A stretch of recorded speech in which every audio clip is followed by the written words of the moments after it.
Hello, we're at Hunstanton this beautiful day.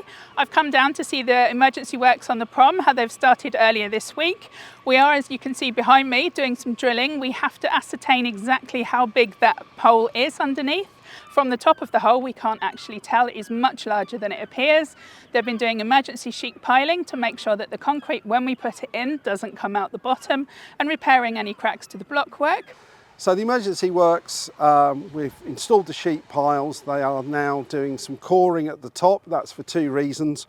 One is to allow access so we can use a GoPro camera to confirm the size of the void and the dimensions. We think it's at least 3 pads, if not 4, so around 16 to 18 metres in length.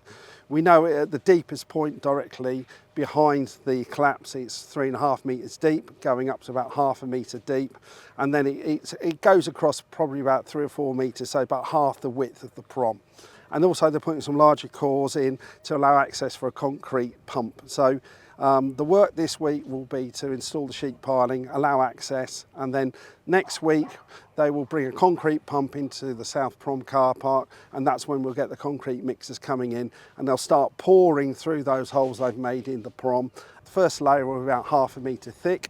They'll then need to allow it to cure for around 2 hours before doing another pour, and all subsequent pours will be around 1 metre in thick, and they'll just build it up over time. So we're thinking that'll take a minimum of 2 weeks, possibly a third. We are expecting works to be completed over the next few weeks, so we will be open in time for summer.